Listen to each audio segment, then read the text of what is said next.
agradecendo por esse momento, pedindo a bênção dele sobre esse momento de comunhão com a palavra dele. Vamos orar então, irmãos. Senhor Deus, nós adoramos o Senhor nessa noite, porque o Senhor tem nos oportunizado momentos especiais como este, onde nós, como o PH, homens presbiterianos, nos reunimos, Pai, para falar com o Senhor, para aprender mais uma porção da Tua palavra, através, Senhor, do instrumento que o Senhor tem usado aqui nessa noite, nosso irmão, Senhor, que o Senhor possa, ó Pai, usá-lo conforme a Tua vontade, para que as palavras da sua boca sejam agradáveis diante do Senhor, para que o teu filho possa ser usado para nos edificar, para que a tua palavra, para que a tua revelação seja colocada diante de nós, Senhor, como bálsamo, Senhor, diante da nossa vida. Ó Pai, abençoa a sua família, abençoa o seu ministério, Senhor, que possamos estar, Senhor, atentos para ouvir a tua voz. Abençoa cada homem aqui que está nesse momento já, aqueles também que irão acessar a nossa sala nessa oportunidade, e que cada um esteja, Senhor, atentos, se eu possa dar sabedoria para que nós possamos entender a tua palavra nessa noite, para que o teu nome seja glorificado, para que a tua palavra seja manifesta e que sejamos usados também como instrumentos nas tuas mãos para a proclamação do teu evangelho. Nós te adoramos nessa noite, em nome do teu Filho amado Jesus. Amém. Amém. Vamos fazer a leitura da palavra do Senhor. Eu convido os irmãos, se todos estiverem com as suas Bíblias aí, ou quem tiver, por gentileza, abrir, no livro de Provérbios, capítulo 4. Vamos fazer uma leitura aí, né? Vamos ler o capítulo todo, são 27 versículos, cada um pode ler aí 3 versículos por vez aí, né? E aí até o final.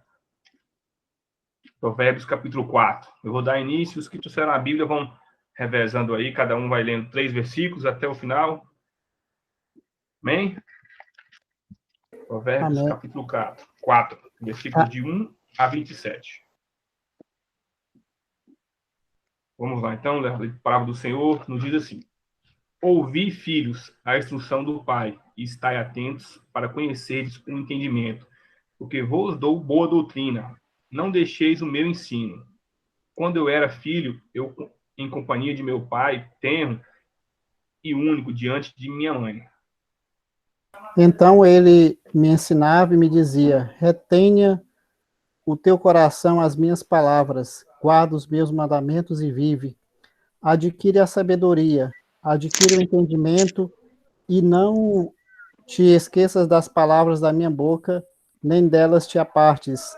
Não desampares a sabedoria, e ela te guardará. Ama, e ela te protegerá. O princípio da sabedoria é adquirir a sabedoria. Sim, com tudo o que possui, adquire o entendimento. Estima, e ela te exaltará. Se abraçares, ela te honrará. Dará à tua cabeça um diadema de graça, e uma coroa de glória te entregará. Ouve, filho meu, e aceita as minhas palavras, e se te multiplicarão os anos de vida. No caminho da sabedoria te ensinei, e pelas veredas da retidão te fiz andar. Em andando por elas, não se embaraçarão os teus passos. Se correres, não tropeçarás. Retém a instrução e não alargues. Guarda, porque ela é a tua vida. Não entres na vereda dos perversos, nem sigas pelo caminho dos maus. Evita-o, não passes por ele. Desvia-te dele e passa de largo. Passa de largo. Bem.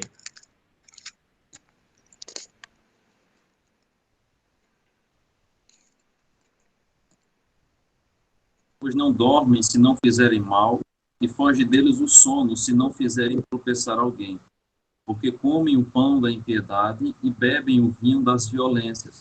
Mas a vereda dos justos é como a luz da aurora, que vai brilhando mais e mais, até ser dia perfeito.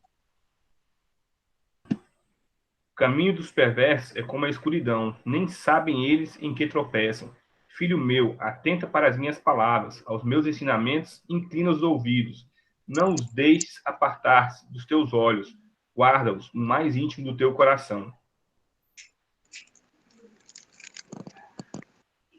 Porque são vida para quem os acha, e saúde para o seu corpo.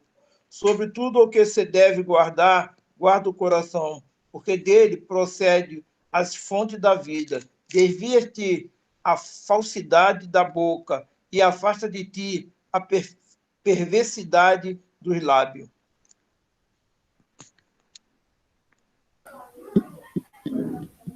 Os teus olhos olhem direito e as tuas pálpebras diretamente diante de ti. Pondera a vereda de teus pés e todos os teus caminhos sejam retos. Não declines nem para a direita, nem para a esquerda. Retira o teu pé do mal. Nossa Bíblia de Estudo da Herança Reformada nos traz o seguinte ensinamento sobre esse capítulo, né, sobre a palavra do Senhor, né? Nos diz assim: esse capítulo põe muita ênfase no coração, o lugar do sentimento, do pensamento e da escolha sobre o que fazer ou não. Devemos guardar o coração acima de tudo o mais, pois ele é o indicador daquilo que realmente somos. É a fonte de todas as nossas decisões e ações. A melhor maneira de guardar o coração é buscando do Senhor Jesus aquela água viva, o Espírito de santificação, de quem vem a vida eterna. É por sua força e sabedoria que recebemos ajuda para afastar palavras e atitudes rebeldes e impedir que os nossos olhos se atentem para a vaidade. Em tudo, olhem sempre para o Senhor e não se desviem. Que o nosso coração possa estar cheio do Espírito Santo, né? Olhando sempre para o Senhor, né? A fim de evitar que os nossos olhos se apartem dele, né? E cometa delito. Então, vamos orar nesse momento, pedindo a Deus que ele enche os nossos corações através do estudo da palavra hoje, através da comunhão com a palavra. Pai amado, Deus maravilhoso, nós te louvamos, ó Pai, e nesse momento nós humildemente pedimos, ó Pai, que o Senhor constantemente, ó Pai, enche os nossos corações do Teu Espírito Santo, ó Pai. Sabemos que sozinhos, ó Pai, a nossa tendência, Pai, é cairmos, ó Pai, tropeçarmos na escuridão, ó Deus, mas com o coração, ó Pai, cheio do Teu Espírito Santo, do Teu amor, ó Pai. Sabemos que podemos, ó Pai, seguir nos Teus caminhos. Então pedimos que o Senhor nos ajude, ó Pai, a encher, a esvaziarmos de nós mesmos, ó Pai, enchermos o coração do Teu Espírito Santo, ó Pai, a fim de andarmos sempre na luz, ó Pai. Essa é a nossa oração, ó Deus, em nome do Seu Filho amado, Jesus. Amém. Vamos louvar o nosso Deus, então, com o nosso irmão Celso. Ele está com a palavra agora. Fique à vontade, meu querido. Amém. Vamos adorar a Deus com uma canção. Eu vou cantar ela mais lenta, tá? E vocês vão cantar aí também. Se paz a mais doce puderes gozar, se dor a mais forte sofrer, ou seja o que for, tu me fazes saber que feliz sempre sou com Jesus. Sou feliz com Jesus. Sou feliz com Jesus, meu Senhor. Amém? Embora me assalte o cruel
Senhor, ó mercê sem igual.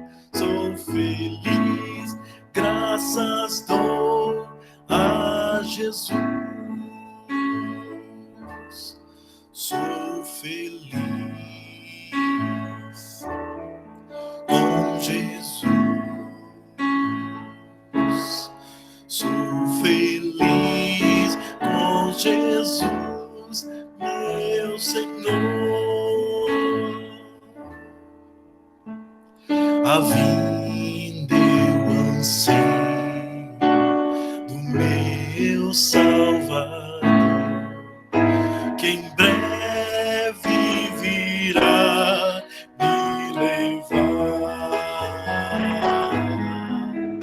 ao céu, onde eu vou para sempre morar com os remidos na luz do Senhor. Sou feliz com Jesus.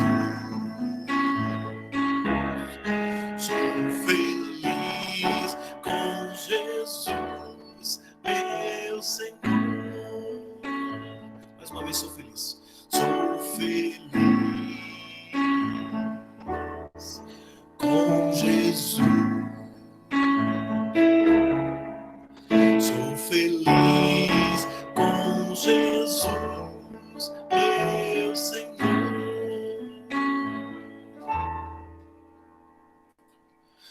Grande é o Senhor e muito digno de louvor. Na cidade do nosso Deus, Deus Santo monte, a alegria de toda a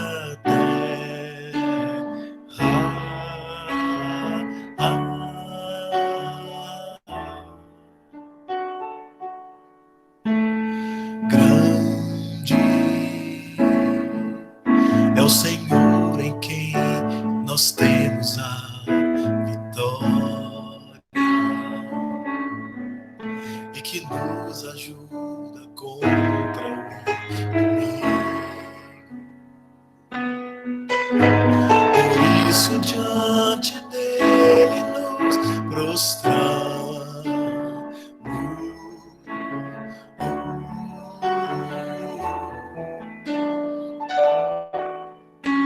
Queremos o teu nome engrandecer e agradecer-te por tua obra em nossas vidas. Confiamos em teu infinito amor, pois só tu és o Deus eterno sobre toda a terra e céu.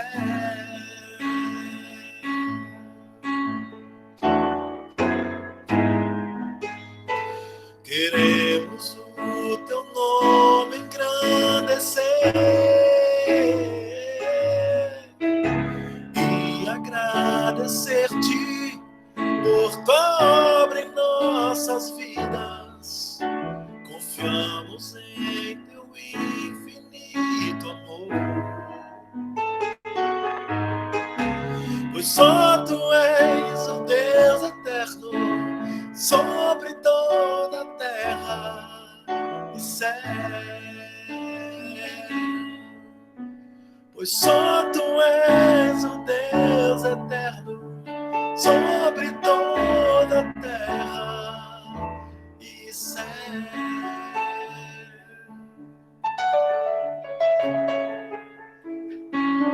Senhor Jesus, receba o nosso louvor.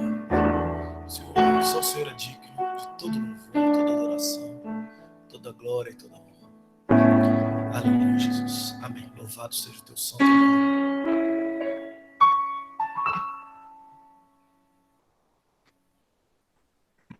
Amém.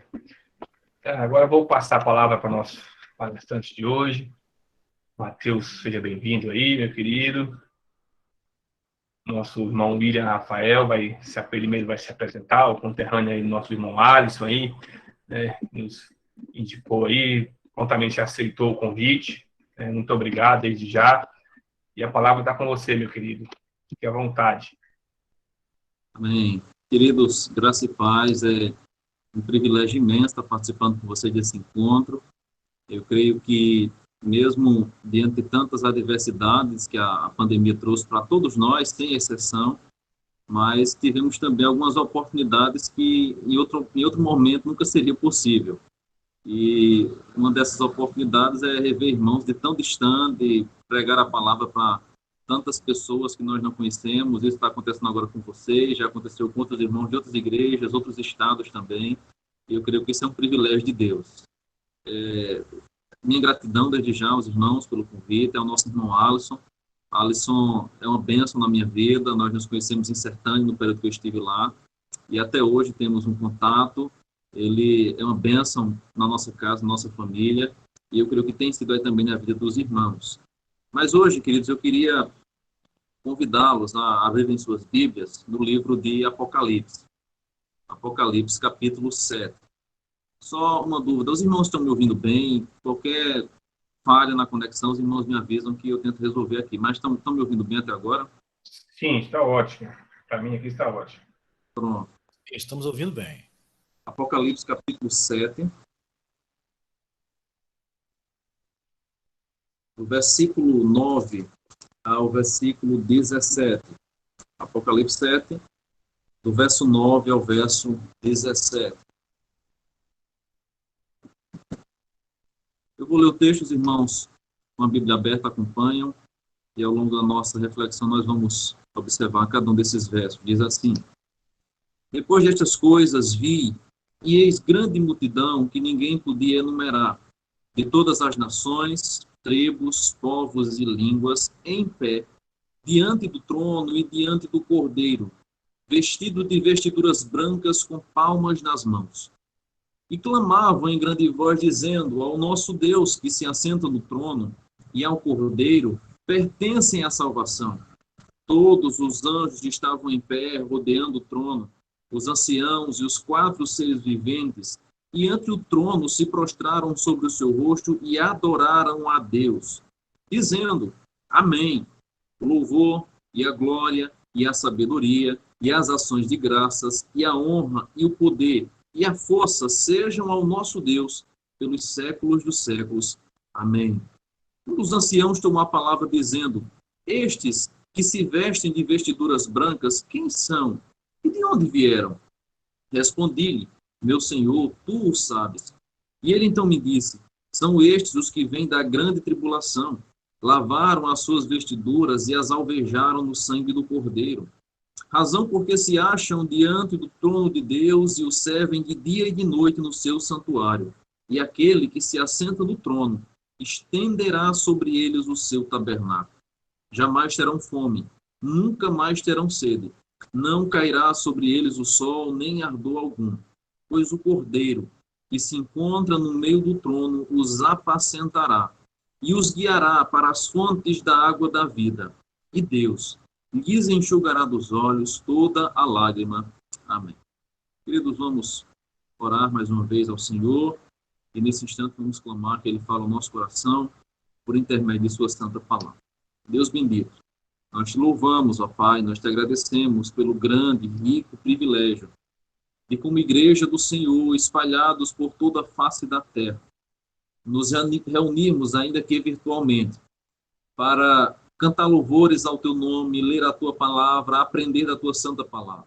Ó Deus bendito, que esse momento tão oportuno seja bem aproveitado por cada um de nós. Que as muitas distrações nesse momento fiquem de fora e que nós possamos, ó Deus, focar os nossos olhos, a nossa visão na tua palavra. E nós clamamos ao Senhor: abre a nossa mente, abre o nosso coração, que o teu Santo Espírito nos ilumine para compreendermos a tua palavra. Fala conosco, Senhor. Abençoa os nossos irmãos de Palmas. Em nome de Cristo nós oramos. Amém e amém.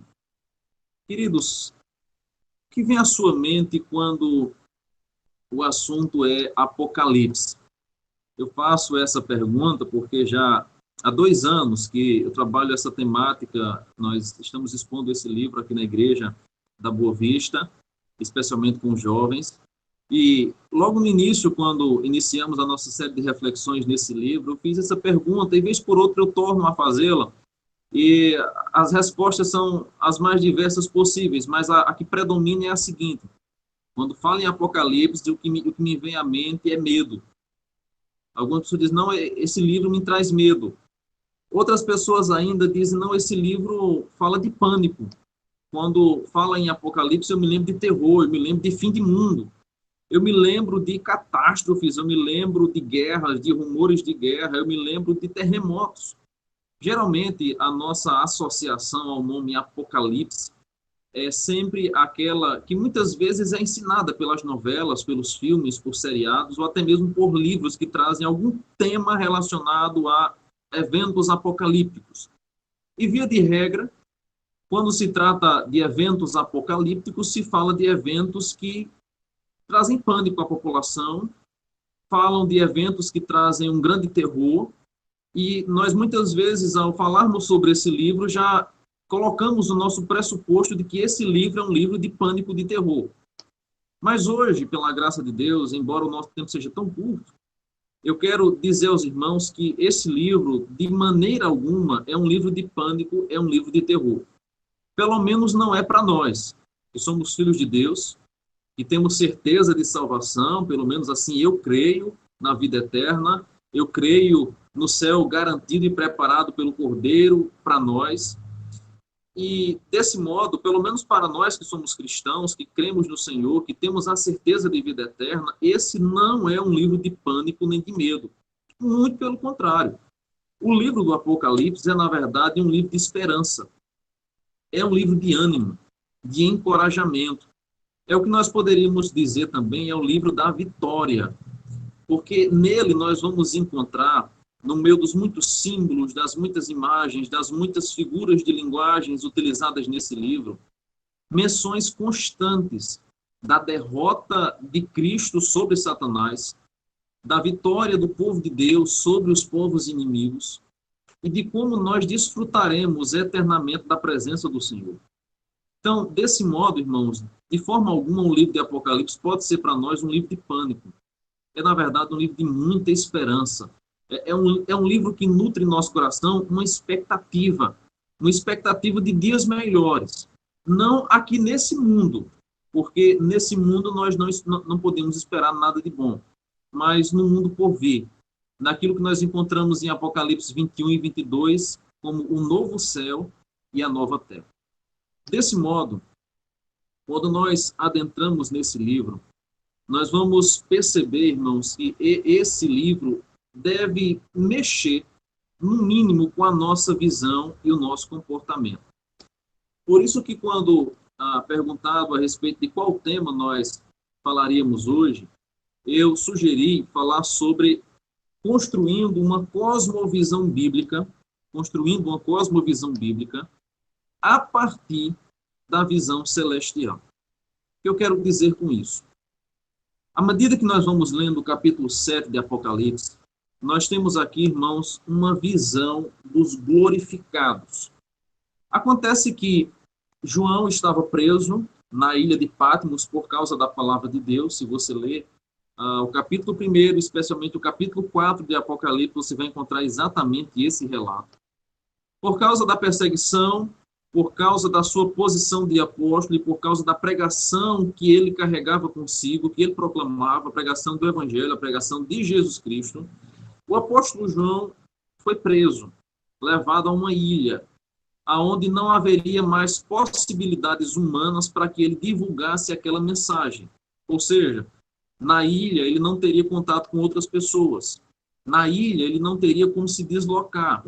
Naquela ilha, João estaria com todas as suas portas fechadas para a pregação do Evangelho, na visão dos perseguidores. Mas acontece, irmãos, que algo extraordinário acontece. Eu quero que você que está com a Bíblia aberta, volte aí para o capítulo 4 de Apocalipse. Capítulo 4 de Apocalipse. Confira comigo quando, no versículo 1, o capítulo 4 do Apocalipse vai dizer o seguinte: depois destas coisas olhei, e eis não somente uma porta aberta no céu, como também a primeira voz que ouvi como de trombeta ao falar comigo, dizendo: sobe para aqui, e te mostrarei o que deve acontecer depois destas coisas. Observe, irmãos, o que acontece agora.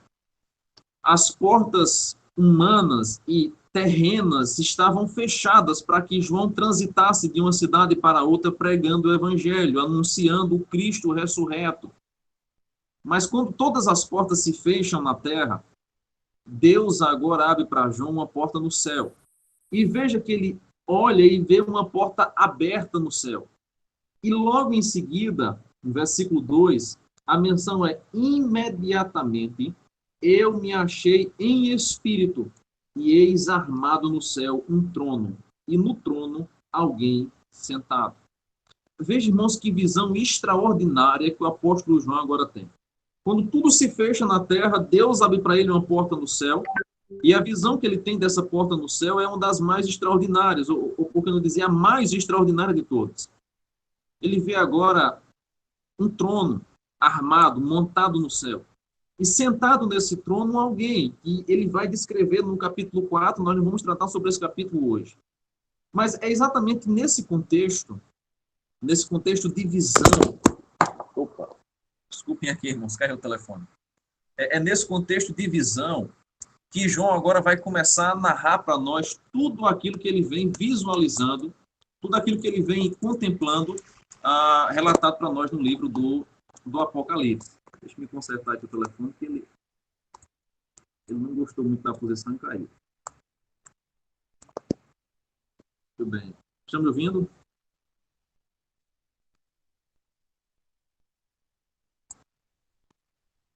Os irmãos estão me ouvindo? Ok. Desculpe, irmão, foi o telefone que caiu. E nesse momento, então, irmãos, quando João recebe essa visão do trono, essa visão do céu, agora, já no capítulo 7, onde nós temos mais uma visão, nós agora vamos encontrar algo extraordinário acontecendo, porque o versículo 9 vai dizer: eis uma grande multidão. Versículo 9 do capítulo 7. E a partir daí, queridos irmãos, o que nós temos é a descrição de tudo aquilo que João vê no céu, nessa visão revelada a ele, que Apocalipse trata muito bem como as coisas que devem acontecer. Esse é um ponto importante do livro de Apocalipse, porque não é um livro de hipóteses. Não é uma possibilidade, não é uma conjectura, não é algo que poderá ou não acontecer.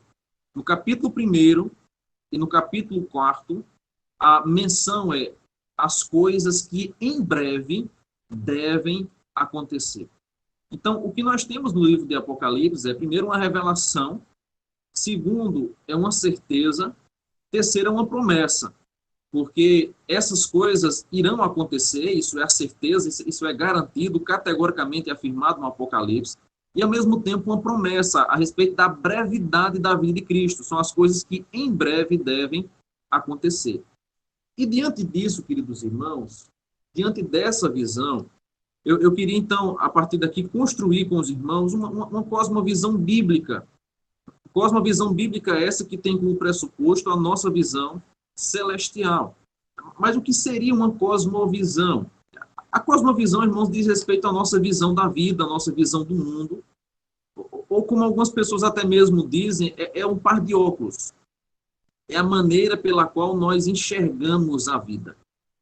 Eu, por exemplo, tenho uma pequena deficiência na minha visão, não é muita, mas sem a utilização desse óculos, de longe eu não consigo ver as pessoas com muita clareza. E todos os irmãos que usam óculos sabem mais ou menos como isso funciona. Alguns têm dificuldade de ver perto, outros têm dificuldade de ver longe. A minha dificuldade de ver não é perto. Eu enxergo perfeitamente as coisas de perto. Mas de longe eu enxergo muito mal. Então, meu grau é muito pequeno mesmo. Mas sem esse óculos, se alguém aparece 10 metros diante de mim, eu não reconheço. Eu vejo o borrão, eu vejo a fisionomia, a forma da pessoa, mas eu não consigo enxergar os traços com tanta perfeição. E quando eu ponho o óculos, eu consigo ver com mais nitidez, com mais clareza. Eu vejo perfeitamente como a pessoa é. Então, quando a gente fala de cosmovisão, a gente está falando mais ou menos disso. É como se fosse um óculos que nos faz enxergar a vida. É a lente pela qual nós enxergamos o mundo, as coisas criadas, pela qual nós construímos as nossas perspectivas. Há uma definição de um autor chamado Philip Graham, que ele diz que cosmovisão, a nossa cosmovisão é o que nós pressupomos, é a maneira como nós olhamos para a vida, é a nossa interpretação do universo e é a orientação para a nossa alma. Ou seja, a maneira que eu enxergo a vida, ela determina a maneira que eu ando, a maneira que eu penso, a maneira que eu planejo as coisas para o futuro. E nós que somos cristãos, e nós que temos a Bíblia como nosso único manual de regra, de fé e de prática, nós não podemos, irmãos, ter uma outra visão, nós não podemos ter uma outra cosmovisão, senão aquela que está embutida, que está impregnada na Escritura Sagrada. Por isso, eu creio firmemente, nessa onde eu gostaria de levantar esse tema, que para nós termos uma visão desse mundo correta, é preciso que a gente, primeiro, tenha uma visão celestial. Por que nós estamos aqui? Qual o nosso propósito nesse mundo? Qual a nossa finalidade? Para onde nós estamos caminhando? Para aqueles que não temem a Deus, há muitas respostas, há muitos caminhos, há muitos pensamentos, há muitas ideologias. Mas para nós que servimos ao Senhor, há um único caminho e há uma única chegada. E é exatamente a partir desse caminho e dessa chegada que nós devemos direcionar todas as nossas ações, toda a nossa vida. Por isso, irmãos, eu queria observar com vocês nesse texto algumas características, alguns elementos desse texto, para que logo em seguida a gente possa perceber como que a nossa visão do céu deve modificar a nossa visão da terra. Eu quero dizer exatamente isso, que ao olharmos para o céu, e o Apocalipse capítulo 7 traz uma breve visão do céu, veja que até mesmo nas suas Bíblias essa é a temática que é lançada, e essa temática é correta, é a visão dos glorificados. Como que a nossa visão do céu, de Cristo, da glória, deve impactar a nossa vida hoje? Eu queria, a partir desse texto, construir com os irmãos essa perspectiva. Em primeiro lugar, eu queria que os irmãos observassem comigo o versículo 9, a natureza dos salvos. O texto vai dizer assim: depois dessas coisas vi, e eis grande multidão que ninguém podia numerar, de todas as tribos, povos, línguas, em pé, diante do trono e diante do Cordeiro, vestido de vestiduras brancas, com palmas nas mãos. Primeira coisa que nós temos aqui é a natureza dos salvos. E aqui nós vamos perceber que esses salvos são muitos, porque o número aí é incontável. Uma multidão que ninguém podia enumerar. Além disso, uma outra característica desses salvos aí é a sua diversidade. Porque observem comigo, irmãos, que o texto fala de nações, o texto fala de tribos, o texto fala de povos e de línguas. É a variedade que há no céu. Aqui nós vamos perceber, irmãos, que tudo aquilo que foi destruído pelo pecado começa agora a ser restaurado. As muitas nações que se dividiram por guerras agora estão unidas. As muitas línguas, e eu gosto muito dessa menção do versículo quando diz povos e línguas. Lembrem-se, irmãos, daquele evento no livro do Gênesis, da Torre de Babel. E ali na Torre de Babel nós vamos perceber uma grande confusão de línguas. Os homens disseram: vamos construir uma torre tão alta que alcance os céus.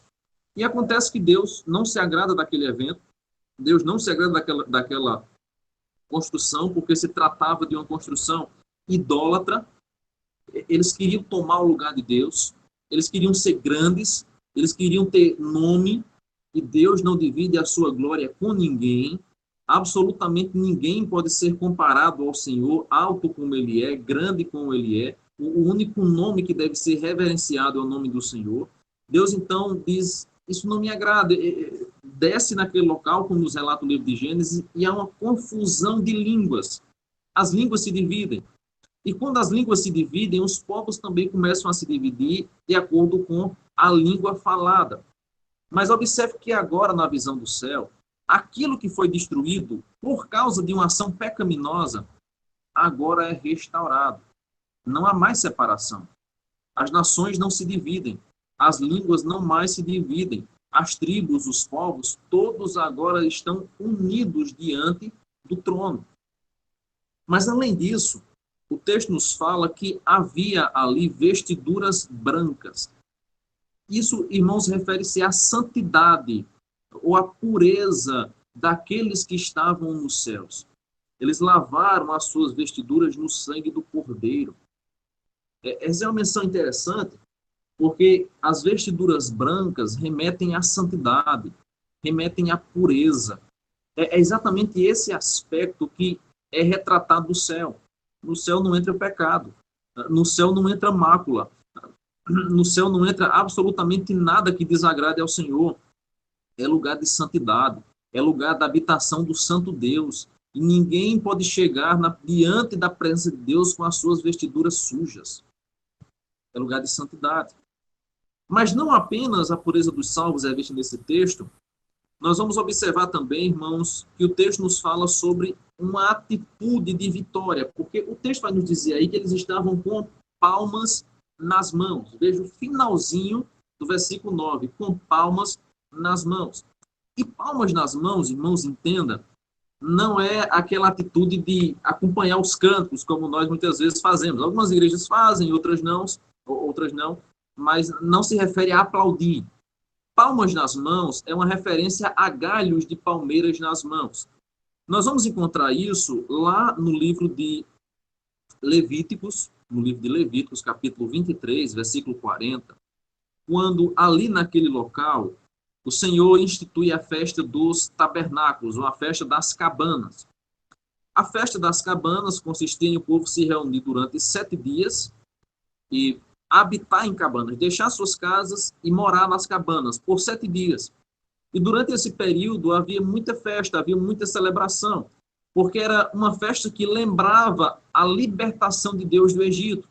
Lembrava o tempo de 40 anos que eles peregrinaram por o deserto, e naquele tempo eles moraram em cabanas. Eles se abrigavam com as cabanas durante a noite. Então, a festa das cabanas, instituídas em Levíticos 23, era um memorial que apontava para um evento passado, o evento da libertação, mas que, ao mesmo tempo, nos leva mais adiante. É um apontamento direto para a pessoa de Cristo.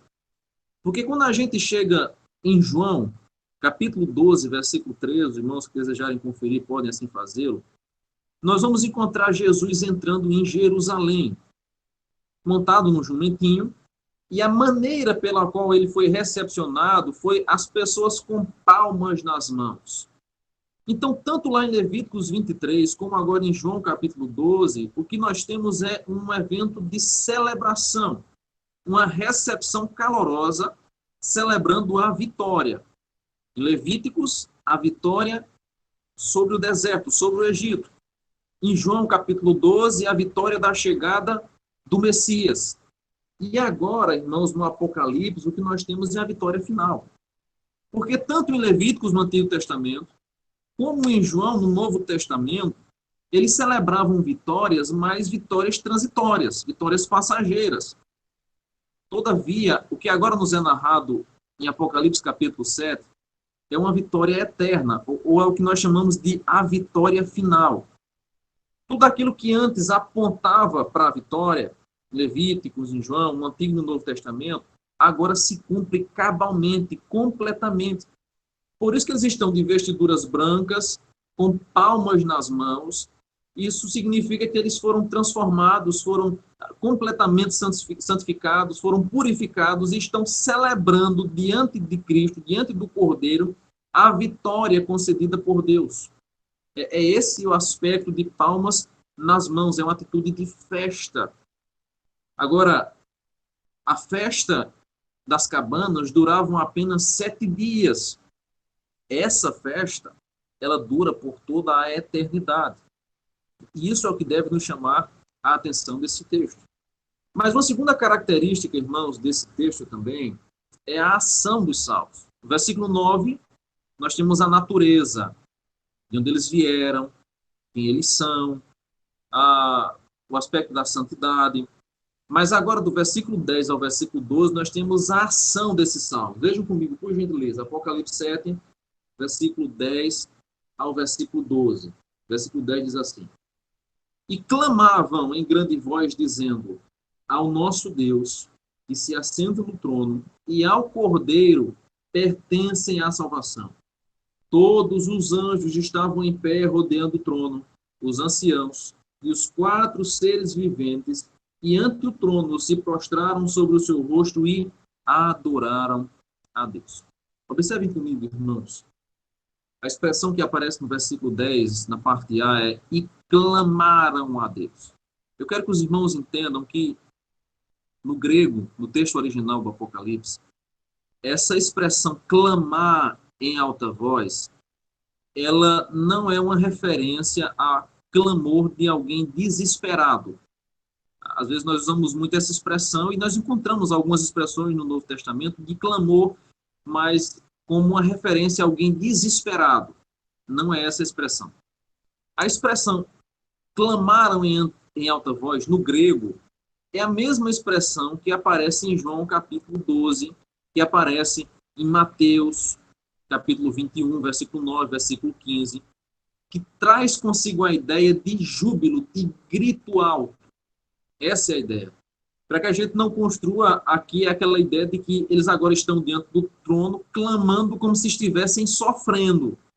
Não é essa a ideia. O clamor aqui não é o clamor de desespero. É gritos de vitória. Se você ler Mateus 12, aliás, Mateus 21, versículo 9 e 15, você vai perceber exatamente essa repetição da expressão, e ali era num acontecimento, num evento de vitória, de júbilo. Então, a primeira coisa que nós encontramos aqui é a adoração deles. Uma adoração gritante, mas ao mesmo tempo um reconhecimento. Por que um reconhecimento? Clamavam em grande voz, dizendo, o que é que eles diziam? Ao Deus que se assenta no trono, e ao Cordeiro pertence a salvação. O primeiro reconhecimento que eles têm aí, irmãos, é o reconhecimento da soberania de Deus.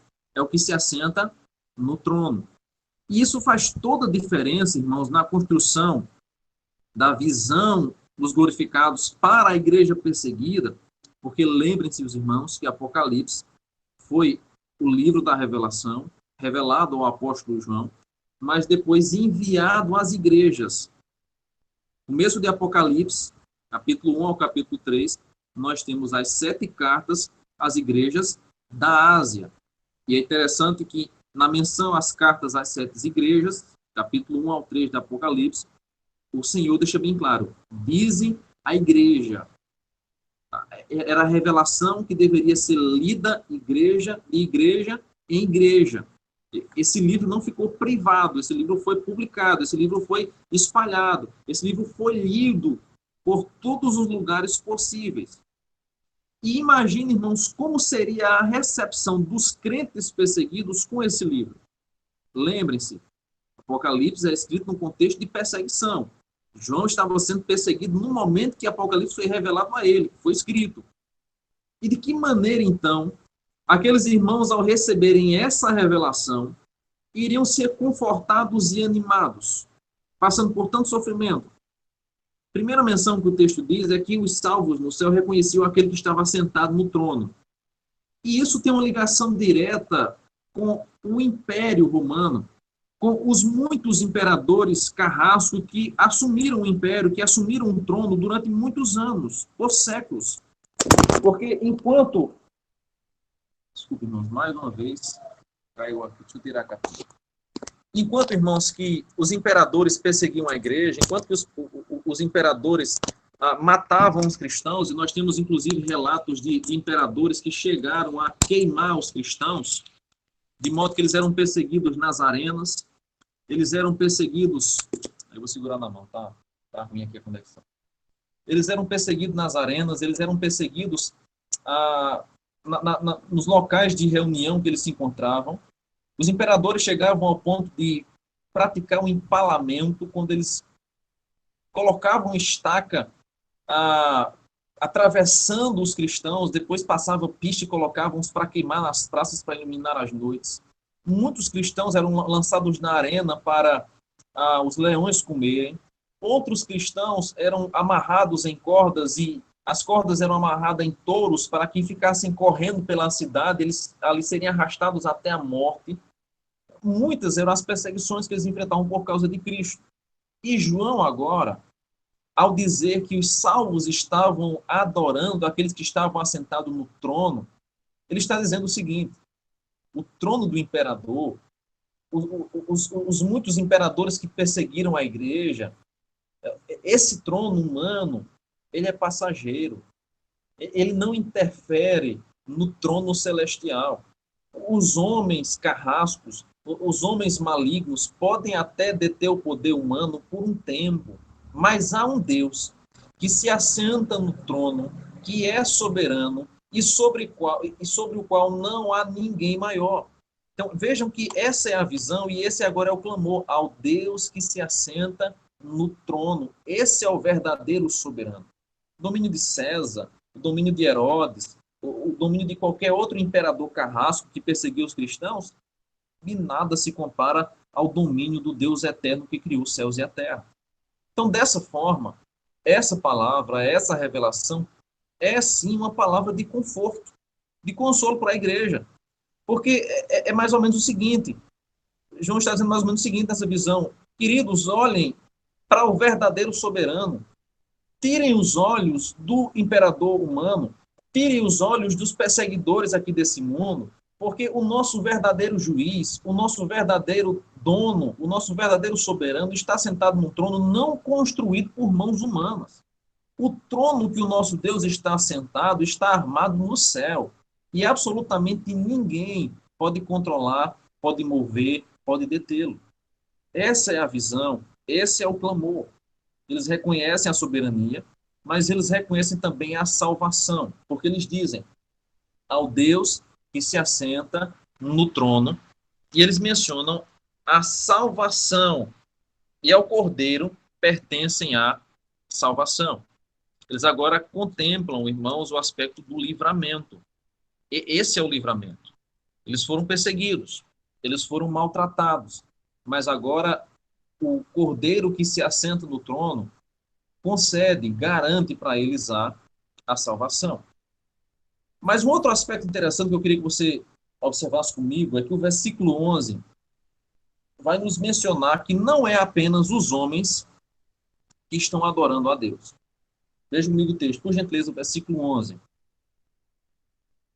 Todos os anjos estavam de pé rodeando o trono, os anciãos e os 4 seres viventes, e ante o trono se prostraram sobre o rosto e adoraram a Deus. A adoração que agora, irmãos, é tributada a Deus, ela não acontece apenas pelos homens. Ela acontece pelos homens, pelos anjos, pelos anciãos e pelos 4 seres viventes. Nosso tempo é curto para falar sobre tudo isso, mas a Bíblia nos fala sobre categorias angelicais. Quando Deus cria o homem, quando Deus cria o universo, Deus não apenas cria seres visíveis, mas cria também seres invisíveis. É a criação do mundo celestial. O mundo celestial esse que hoje nós, como seres caídos, com a nossa natureza corrompida por causa do pecado, com a nossa visão limitada também por causa do pecado, não temos. Mas que agora no céu é relatada que todas as classes, todas as categorias angelicais, todos os homens, todos os seres estão prostrados diante do trono. A adoração que Deus recebe agora não é apenas humana, mas é uma adoração celestial, universal, e que independe da nossa qualidade ou categoria de ser. São anjos, são arcanjos, são serafins, são querubins, são 4 seres viventes, todos estarão diante do trono. Então, dessa maneira, irmãos, nós vamos percebendo como a visão do céu deve moldar a nossa visão da terra. Porque agora, quando nós chegamos no versículo 14 ao versículo 15, nós temos a procedência dos salvos. No versículo 9, nós temos a natureza deles. No versículo 10, do versículo 10 ao versículo 12, nós temos a ação, o que é que eles estavam fazendo no céu. Mas do versículo 14 ao 15, nós temos a procedência desses salvos. Porque vejam comigo que algo curioso acontece quando um dos anciãos toma a palavra e diz: estes que se vestem de vestiduras brancas, quem são e de onde vieram? Pensem comigo, irmãos, na cena. Capítulo 4, que nós já lemos, fala que João recebe uma visão do céu, ele é levado nessa visão para o céu, ele se achava em espírito, ele agora começa a ter visões das mais diversas, das mais extraordinárias possíveis. E num desses momentos, João, ao contemplar uma multidão vestida de vestidura branca, fica certamente admirado de tudo isso. Mas um dos anciãos que estava no céu, dos quais João estava contemplando, toma a palavra na visão e diz: quem são esses, João? Vejam a resposta de João. Respondi-lhe: meu Senhor, tu o sabes. João diz: eu não sei, mas tu sabes. Então vejam a resposta, versículo 14. São estes os que vêm da grande tribulação. Lavaram as suas vestiduras e as alvejaram no sangue do Cordeiro. A procedência dos salvos, irmãos, não foi uma das mais fáceis. E aqui nós encontramos, inclusive, a desmistificação daqueles que pregam que a vida cristã é de vitória em vitória, de glória em glória, nós não vamos passar por nenhum sofrimento. A Bíblia Sagrada não nos promete, não nos afirma que nós não vamos passar sofrimento. Muito pelo contrário. Se tem uma promessa que Cristo deixou, foi que no mundo vocês terão aflição. Mas, ao mesmo tempo que ele dá a promessa do sofrimento, ele também traz a promessa do consolo. Mas tendo bom ânimo, porque eu venci o mundo. Nós estamos cientes dessa promessa. E veja que agora, na visão do céu, o que João contempla agora são santos que estão no céu, mas que vieram da grande tribulação. Isso é a procedência deles. A trajetória até o céu não foi fácil. E o próprio Cristo deixou bem claro isso, a respeito da porta estreita, a respeito do caminho apertado, do caminho espinhoso. A vida cristã não é fácil. A vida cristã não é um mar de rosas. A vida cristã não é uma redoma de vidro que você fica blindado dos problemas. Muito pelo contrário. Há aqueles que digam assim: depois que eu me converti, parece que apareceu foi mais problemas. Não que a vida depois da nossa conversão a Cristo, tenha se tornado pior. De maneira nenhuma. É incomparavelmente melhor. Ainda que a gente passe muita aflição, muito sofrimento, muita provação, muita luta, muitas percas. A vida cristã não é fácil. Mas embora a vida cristã não seja fácil, e aqui o texto vai nos mostrar que aqueles que estavam no céu foram atribulados, há uma promessa. Há uma promessa. E o texto vai nos dizer que aqueles que estão lá, que vieram da grande tribulação, lavaram as suas vestiduras no sangue do Cordeiro. O sacrifício de Cristo não foi em vão. A morte vicária de Cristo na cruz do Calvário não foi por acaso, teve um propósito. E o propósito foi nos purificar, o propósito foi nos limpar, o propósito foi justificar o nosso pecado, pagar pelo nosso pecado para que nós tenhamos vida e vida eterna. Por isso, irmãos, que o texto, ele agora caminha para umas promessas. Do versículo 15 ao versículo 17.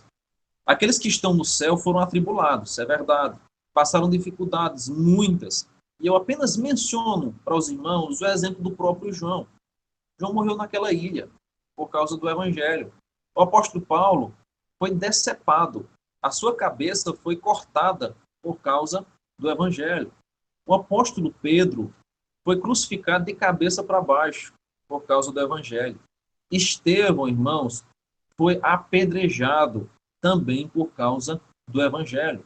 João Batista teve a sua cabeça cortada e oferecida numa bandeja, também por pregar o Evangelho. E tantos outros relatos que nós encontramos no Novo Testamento e nos livros de história da igreja, de homens e mulheres que perderam a sua vida por causa do Evangelho. Isso mostra claramente que o Evangelho, por mais que seja glorioso, por mais que seja transformador, mas ele traz para nós sofrimento. A Bíblia nos deixa bem claro que quem quiser vir após mim, de Jesus Cristo, tome a sua cruz e siga-me. Quem quiser ganhar a vida, vai ter que perdê-la. Então, nós encontramos, irmãos, diversas vezes, inúmeros textos que mostram que o nosso Deus nos chama para um grande desafio. A vida cristã árdua, de muita perseguição, de muito sofrimento, de muita luta. Todavia, irmãos, como diz aquela canção de palavra antiga, toda dor, ela é por enquanto. Ela é passageira. Se para nós que somos filhos de Deus, o único inferno que nós teremos de passar é esse mundo, porque é o único canto que nós vamos passar por sofrimento, para o ímpio, o único céu que eles vão desfrutar é desse mundo. Os papéis se invertem. Enquanto que para o ímpio, o mundo é um paraíso, para nós, esse mundo caído, manchado pelo pecado, é um inferno, é uma tormenta.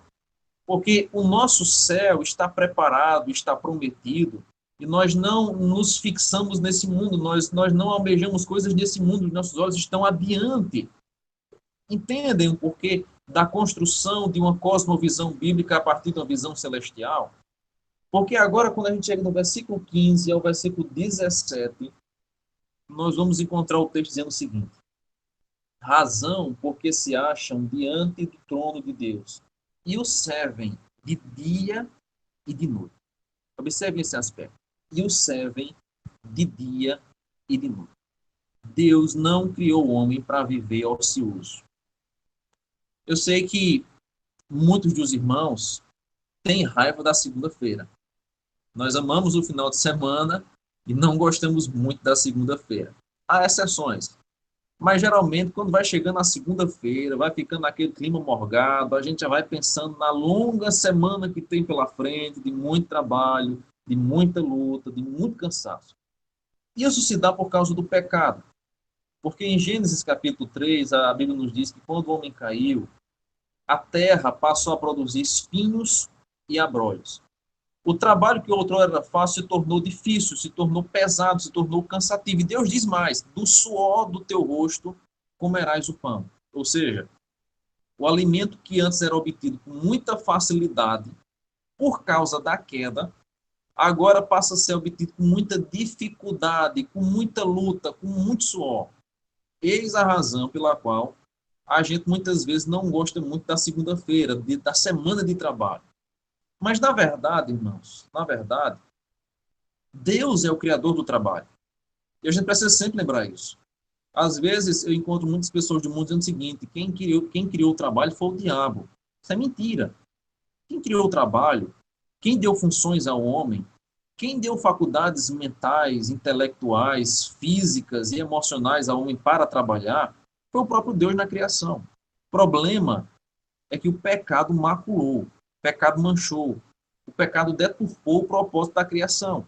Mas, observe agora comigo, que na visão do céu, os salvos que estão lá, no relato do versículo 15 em diante, não estão deitados em uma rede, não estão parados vivendo uma vida ociosa.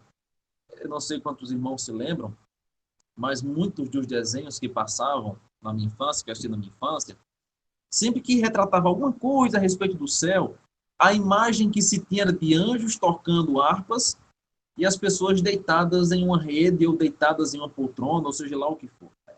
Aquela imagem serena, tranquila, os anjinhos tocando as harpas e a gente desfrutando do descanso eterno.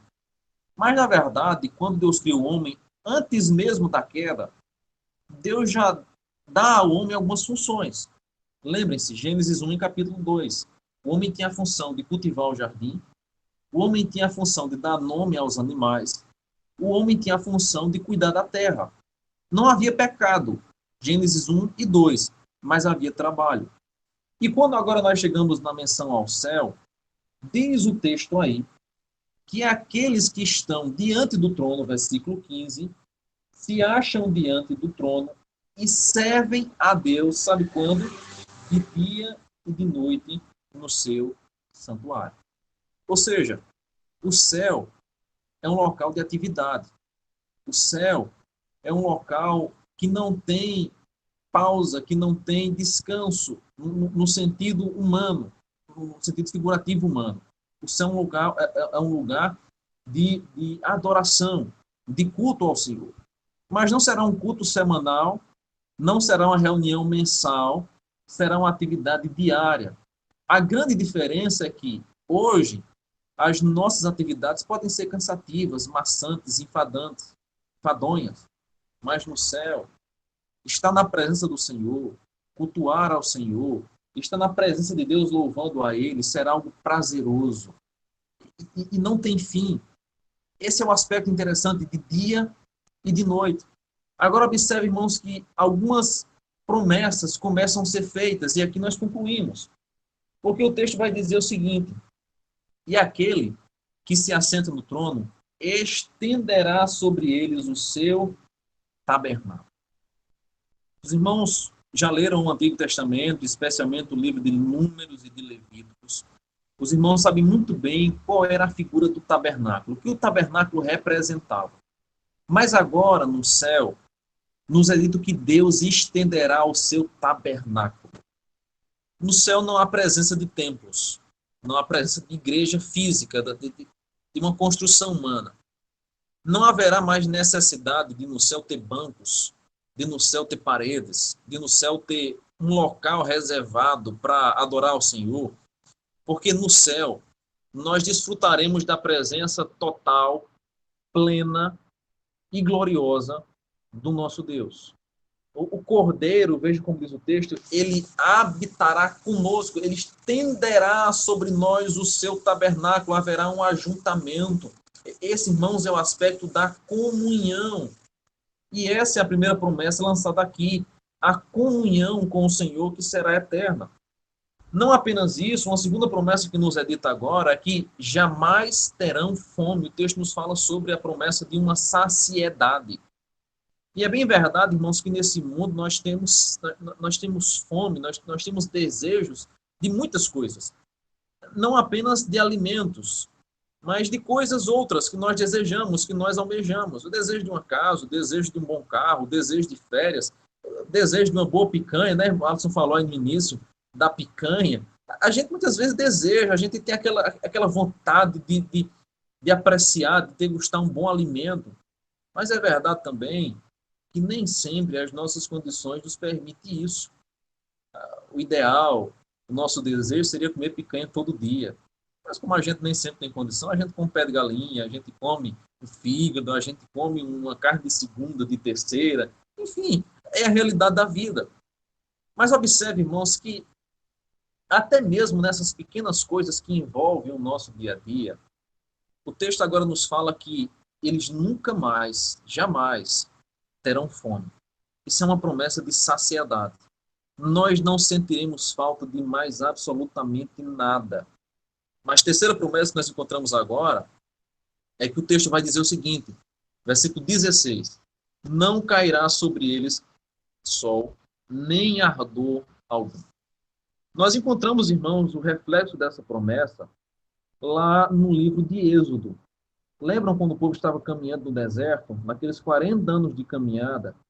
O texto nos mostra lá que eles estavam caminhando durante o dia com uma nuvem, a nuvem os cobria para os proteger do sol causticante do deserto, e nós lemos também que havia uma coluna de fogo, uma nuvem como uma coluna de fogo para os aquecer do frio da noite, e para os orientar, para os guiar no deserto.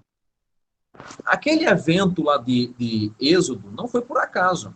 Foi um evento sobrenatural, foi um evento providencial de Deus, para que o povo não se queimasse, para que o povo não se ficasse fatigado na caminhada, porque imagine você caminhar 40 anos em uma terra árida, seca, em um local de muito calor. Mas Deus agora cobre eles com uma nuvem.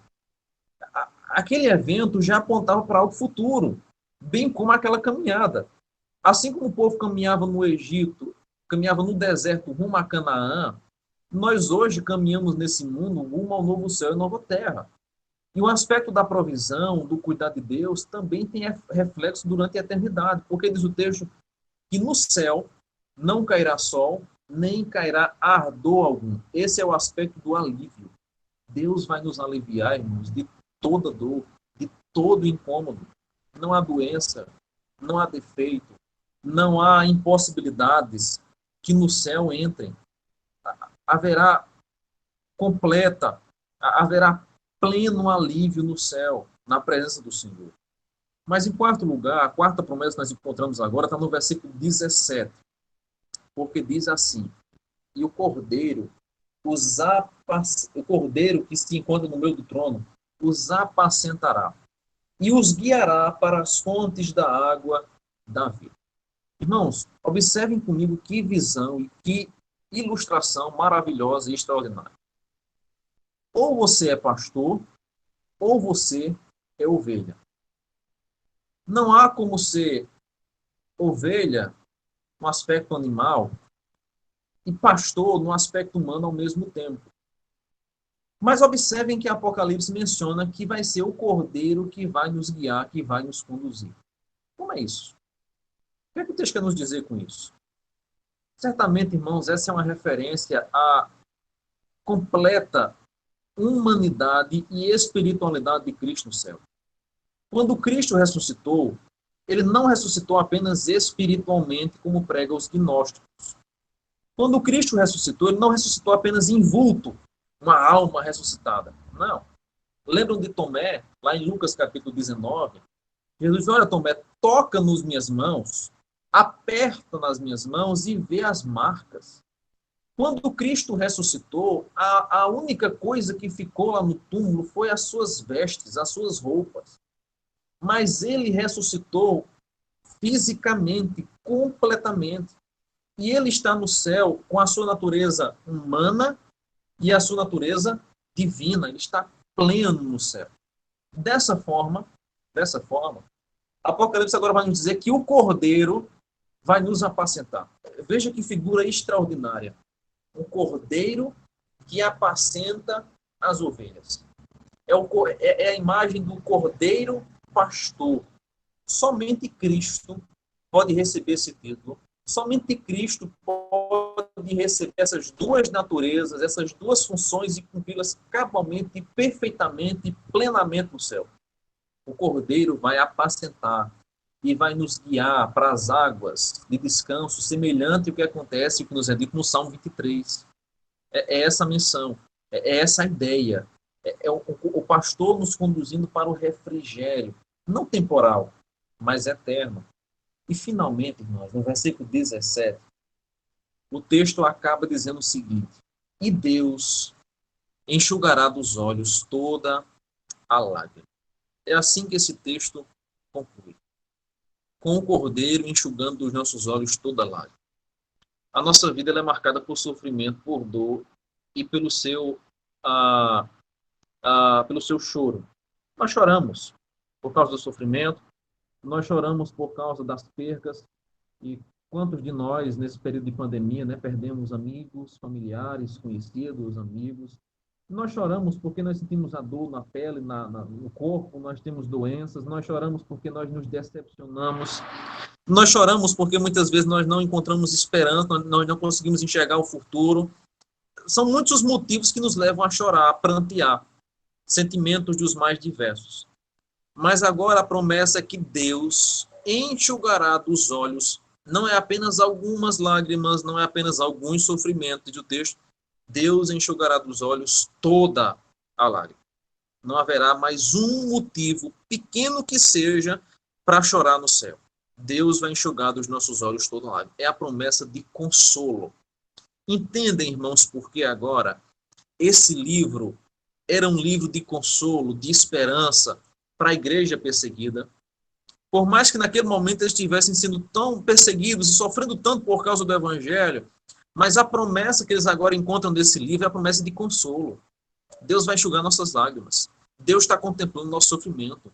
Deus está vendo nossas lutas aqui nesse mundo. E vai chegar o dia que Ele vai sanar, que Ele vai acabar com todas elas.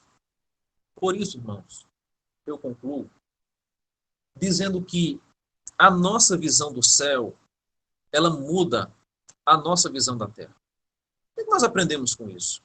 Ao termos essa visão do céu, e eu digo aos irmãos que há muitos outros detalhes mais a serem observados, mas o nosso tempo não permite, ao olharmos, irmãos, para tantos aspectos glorioso do céu, o que é que isso deve modificar a nossa vida hoje? O que é que deve impactar hoje a minha vida, na minha e na sua vida como um homem que teme ao Senhor, que serve ao Senhor?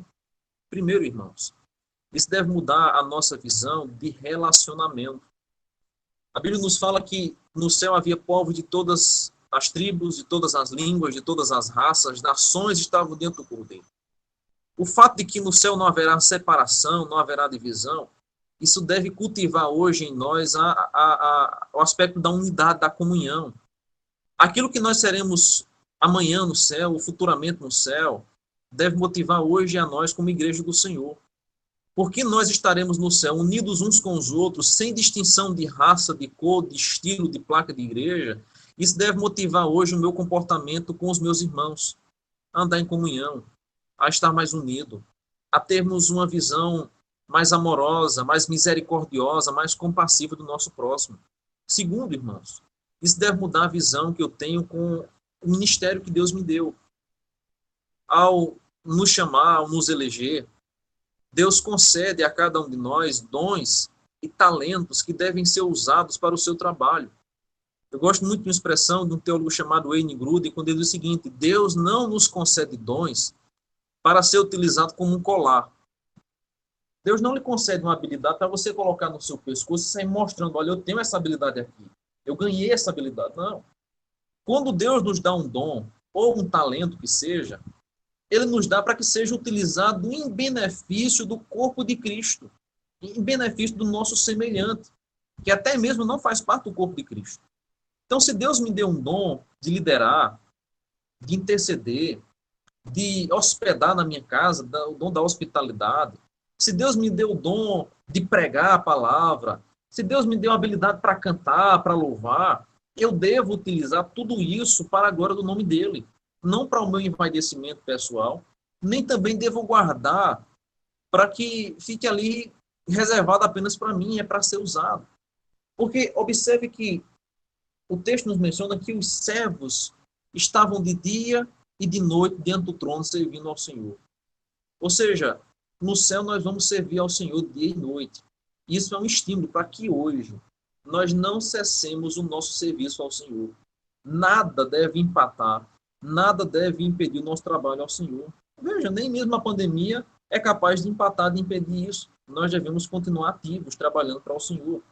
Terceiro, a nossa visão do céu, irmãos, deve impactar também a nossa visão do trabalho. A nossa perspectiva de trabalho nesse mundo deve ser moldada por aquilo que eu almejo no futuro. E uma palavra cá para nós homens. Nós muitas vezes somos fascinados e estamos aí enveredados nessa visão de que eu preciso dar o melhor para a minha família.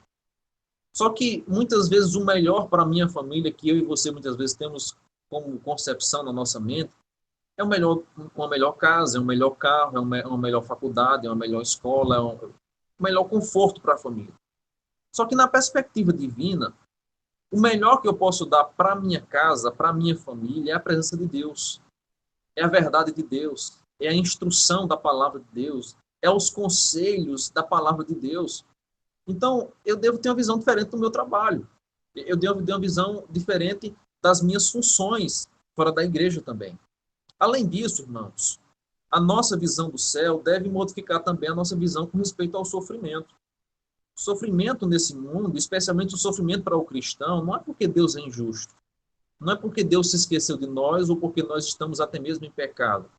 Sofrimento, por mais que seja doloroso, ele é oportuno. Ele é oportuno para nos lembrar constantemente de que a nossa casa não é aqui. Irmãos, quando nós só temos coisas boas em nossas vidas, nós acabamos esquecendo de que nós estamos nesse mundo de passagem. Nós nos apegamos tanto a esse mundo, porque nós temos alguns pequenos prazeres que esse mundo nos dá, que nós acabamos perdendo de vista a visão maranata, ora vem Senhor Jesus. Então o sofrimento deve ser visto por nós também de uma maneira bíblica, como uma oportunidade de contemplarmos e de almejarmos mais o céu. Quantas vezes eu e você só dizemos Jesus volta logo quando a gente está passando por um grande aperto? Porque quando as coisas estão boas, quando tudo está bem, a gente acaba esquecendo da vida de Cristo. Mas quando a gente passa por um grande aperto, a gente diz, Senhor, volta logo, eu não estou aguentando mais esse mundo. Então, até mesmo a visão do sofrimento deve ser modificada pela visão do céu. Mas, além disso, irmãos, nós devemos modificar a nossa visão de casamento. A visão do céu deve modificar a nossa visão de casamento. Por que eu digo isso?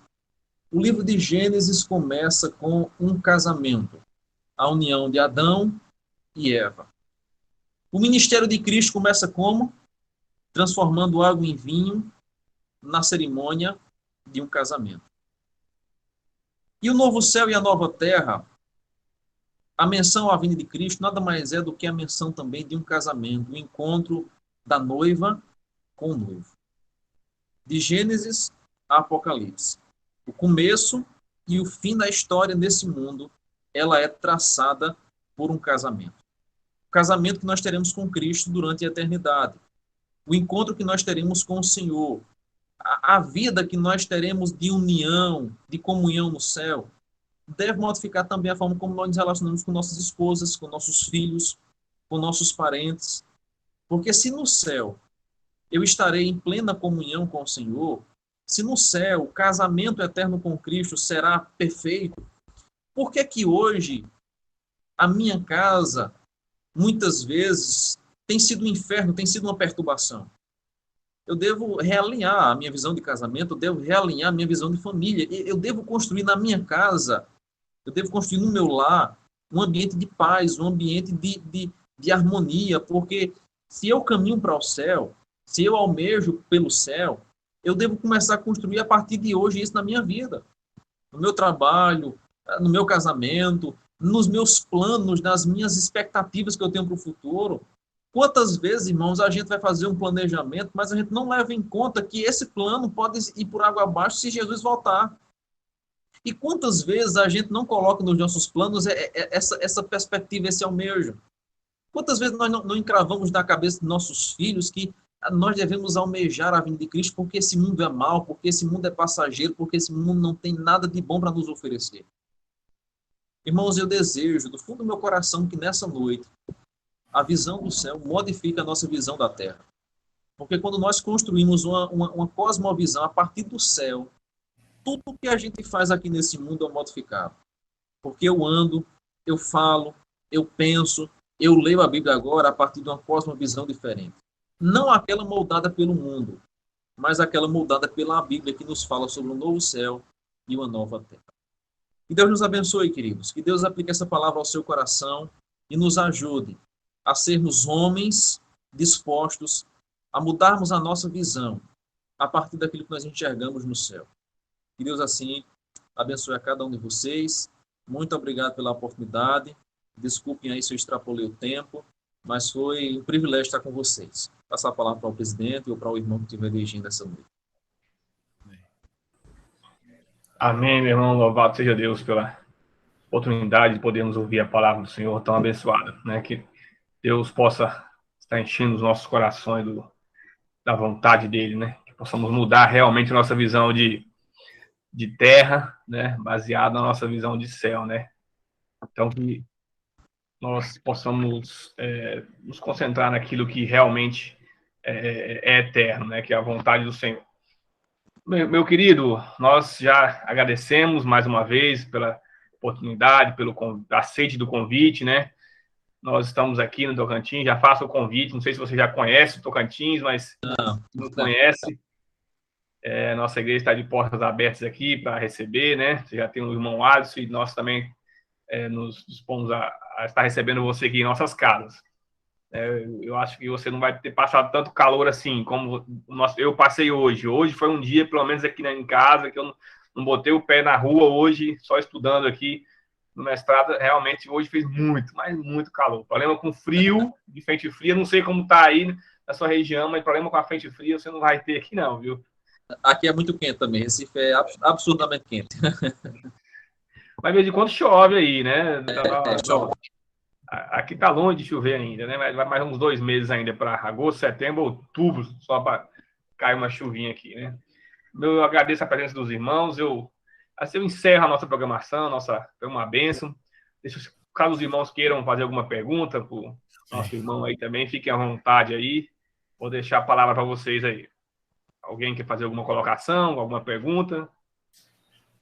Um de cada vez.